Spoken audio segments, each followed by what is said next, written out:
So, ayan. So, i-compare natin today kung ano nga ba yung pagkakaiba ng mga benefits, buhay-buhay. Buhay-buhay! Makapag-describe na ako ng buhay-buhay. Buhay-buhay ng Canada. Samantalang, ilang linggo pa lang din naman ako. Based on my experience, mga beers, syempre, kasi marami na nagtatanong, totoo nga ba daw yung mga issue online, mga nagkalat sa Facebook na hindi maganda sa Canada, walang trabaho sa Canada, ganito ganyan, malungkot ang buhay o bla bla bla. Lahat na yata ng negative na mga bagay sa online naririnig na natin dyan sa Kuwait, right? Kasi na nasa Kuwait ako, bakit pupunta ka pa ng Canada? Eh ganito, ganyan, ganyan, ganyan, ganyan, ganyan, ganyan, ganyan, ganyan, ganyan, ganyan, ganyan. Ang daming comment na parang ayaw nyo na akong pupuntahin dito or kahit ano. Pero syempre, paano natin malalaman kung hindi natin pinupuntahan pa or napupuntahan pa yung isang lugar? So, ayun na nga, B. First, sa benefits, parehas naman sila may health insurance. May health insurance sa Kuwait, and of course dito, halos parehas lang din. Yung mga benefits na nakukuha din natin sa Kuwait, when it comes sa mga bills, sa hospitalizations bill, medication or whatever, mura din, parehas lang din. Kasi ang alam ko, as long as may insurance ka dito, mura lang din naman magpa-consult ng doktor. Basta may insurance ka. Pero hindi ko pa naman kasi na-try dito sa Canada. Praise God. Pero sa Kuwait, di ba, mura lang naman magpa-check up sa Kuwait pag nag-insurance. 2 dinar, okay na. Tapos pag sa public, yun, pag nagpa-check up ka, minsan libre pa yung gamot. So, parehas lang din naman. Sa tingin ko, feeling ko parehas lang din naman yung Canada and Kuwait. Pero, dito sa Canada, wala silang yung when it comes sa transportation. Sa Kuwait kasi, public transportation, napaka-accessible. Sobrang dami ng bus mong makikita. Sunod-sunod pa, iba-ibang company, hindi nauubos. Alam mo yung ganun. Pero yun nandito, parang ang tatagal ng bus. Parang 30 minutes lagi yung interval nila. Tapos, ayun, wala masyadong public transportation. Tapos nag-iiba-iba pa yung route nila, depende kung halimbawa holiday, o kaya kung may pasok. Unlike dyan, yun na yun, hanggat alam mong dumadaan yung bus A1 dyan sa area nyo, dadaan at dadaan siya, hindi yan mag-iiba yung ruta niya. Dito nag-iiba-iba. So, kailangan i-check mo. And, karamihan kasi sa atin, pag may company tayo, lalo na kung nasa restaurant ka, fast food, mayroon na silang pa-free transportation.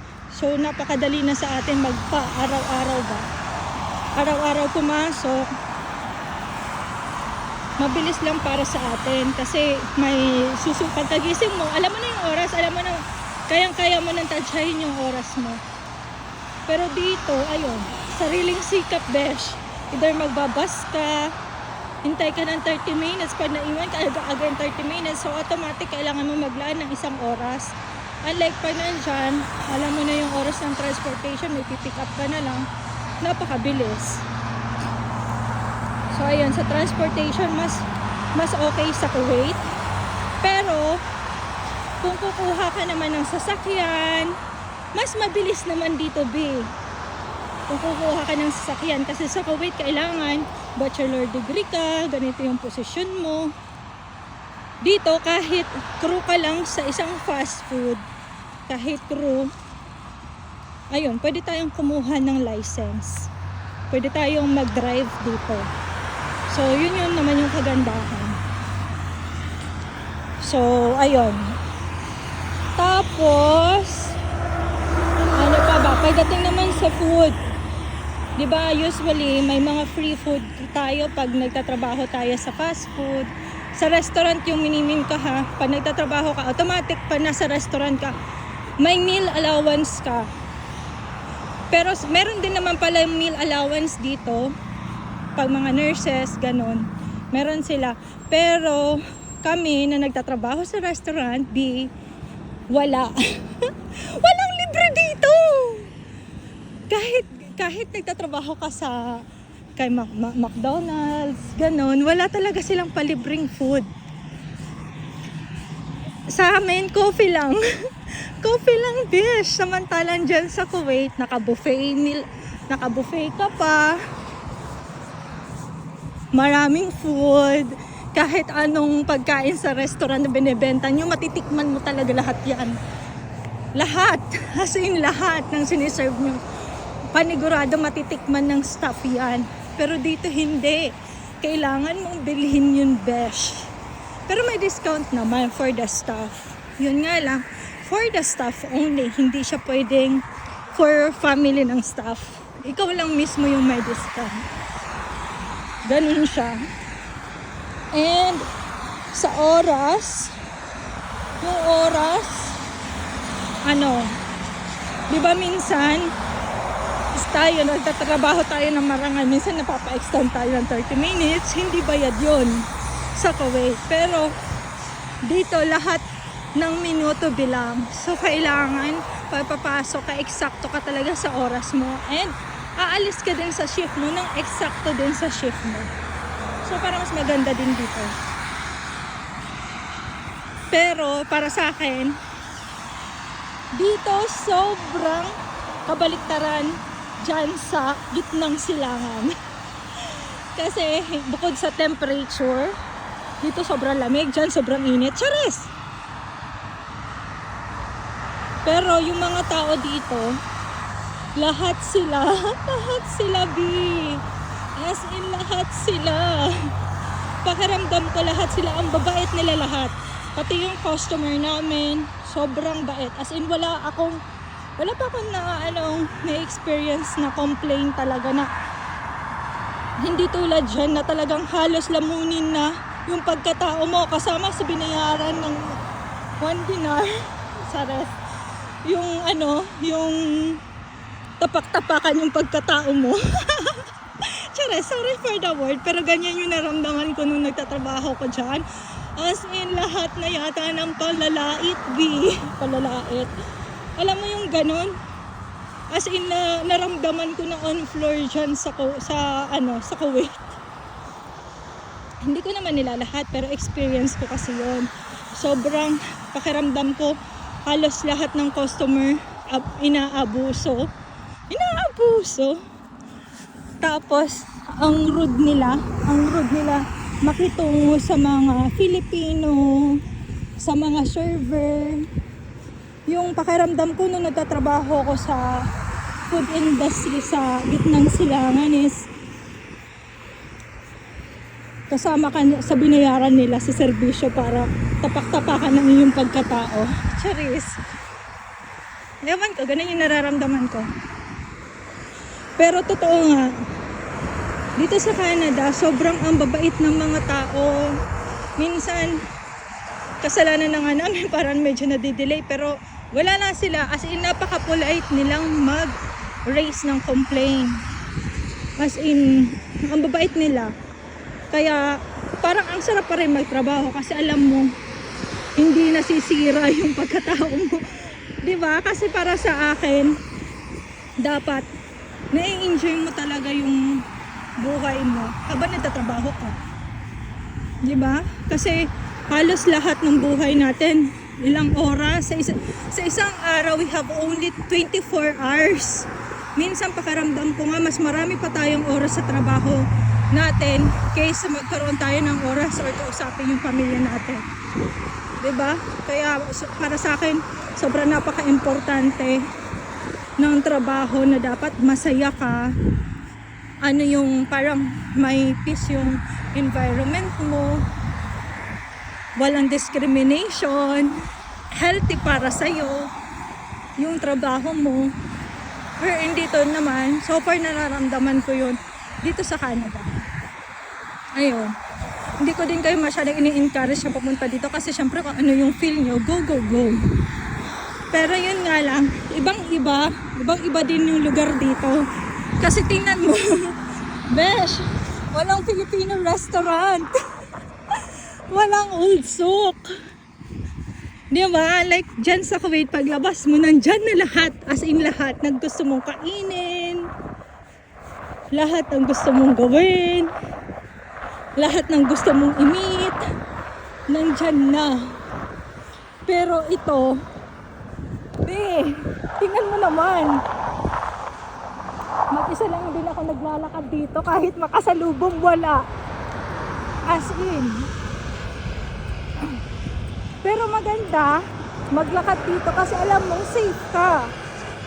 Unlike sa Kuwait, ganitong maglakad ako, let's say, tapos hindi pa ako nakataklob, besh. Nako, maya-maya yan. Bang, bang, bang, bang. Alam mo yon, may magtitigil na sasakyan sa gilid mo, tapos sasabihin nila, Pilipini, Pilipini, Kamsa dinar, Kamsa dinar, Ashra dinar, Ashra dinar, free massage. Alam mo yung ganon, parang bastos na bastos. Yung parang feeling ko lagi ako nababastos sa Kuwait, kahit alam mo normal lang din naman ako. Sila lang yata talaga abnormal. Hindi ko sinasabing pero ganun yung na-experience ko. Hindi ko naman nila lahat. Pero sa Kuwait ko lang naka-experience na pumunta sa police station, mag-complain kasi binastos ka in the public. Alam mo yung ganun, magpa-terminate ng tao kasi binastos ka. Minsan tatanungin mo na yung sarili mo, kabastos-bastos ba ako? Pero hindi. Kasi sobra iba talaga sila mag-isip. Ewan ko. Pero dito, kasi kahit ako naglalakad mag-isa dito, alam kong safe ako. And wala talagang gagawa ng masama sa akin. Alam mo yung gano'n. Pero sa Kuwait, every time pauwi ako, maglalakad ako, ang daming shabab, paikot-ikot. Mga gano'n na parang alam mo yun, parang normal na para sa kanilang bastusin ang isang Pilipina. Pero dito, parang mataas yung respeto or nire-respeto, equal respect para sa lahat ng nationalities, kahit ano pa yung nationalities mo. Saan ka man galing, panig ng mundo. Ayun, pare-parehas yung treatment. Yun naman yung kagandahan dito, sa ayan. Anyway, naglalakad ako pa uwi sa amin. Kasi nga gusto kong gumalaw-galaw.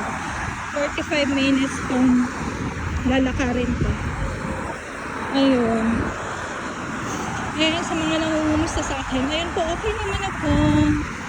So blessed po ako na may landlord ako, napakabait.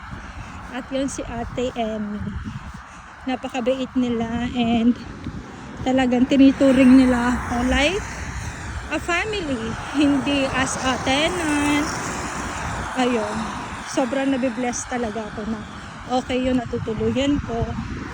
And okay naman ako kahit, ayan, sulubista. Alam niyo naman ako, sulubista naman talaga. Pero ayun, maraming tropa sa Kuwait dito. Plus family na lang ni ate, extended family. Ampon nila ako. Ayun. Nandun na lang, family namin nila Ate Emmy, mga bata. Yun na lang din yung tinuturing ko, family ko dito sa Canada.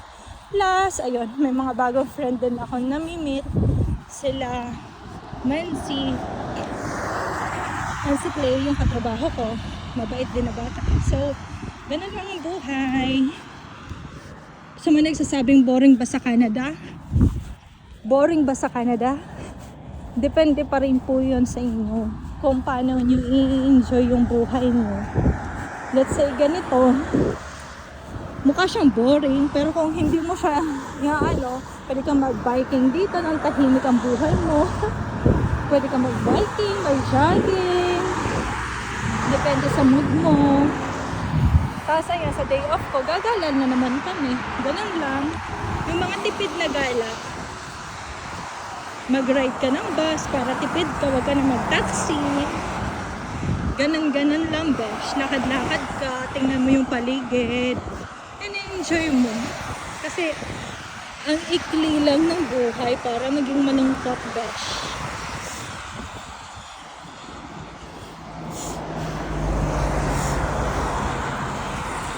Sinusipon na yata ko.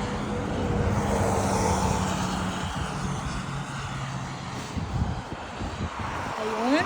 So,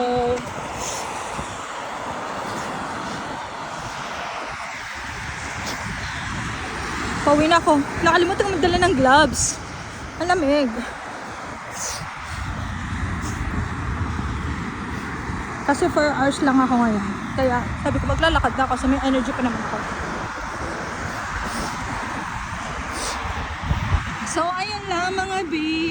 Salamat sa panonood. See you again in my next vlog. Love, love, love.